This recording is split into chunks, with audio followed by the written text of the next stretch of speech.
The judge questioned the warden at the prison about how Jenkins even got the razor in the first place. The warden stated that he didn't know how he got them and said he couldn't guarantee it would happen again.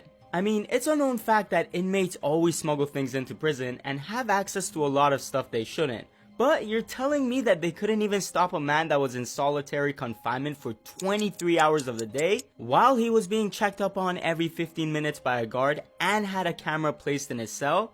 Not to mention he wasn't allowed to interact with other prisoners. On one other occasion, he even managed to grab a set of 7 handcuff keys and swallow them. Just taking one look at this guy and hearing about the stuff he did while knowing about his family and past, it's easy to assume that the justice and health system failed him. But we're gonna pull a reverse Uno card here. Cause you see, after being evaluated by multiple state psychiatrists, they all came to a conclusion that Nikko was just faking his mental problems. Despite his barbaric behavior, they believed that he was extremely cunning and knew very well that if he was deemed insane or incompetent, then he could get away from his death penalty and be placed in a psych ward instead. The man was essentially fighting for his life at that point, and due to these circumstances, the court cases were delayed and there was a brief period of time where it looked like Nikko was about to escape from his ultimate punishment.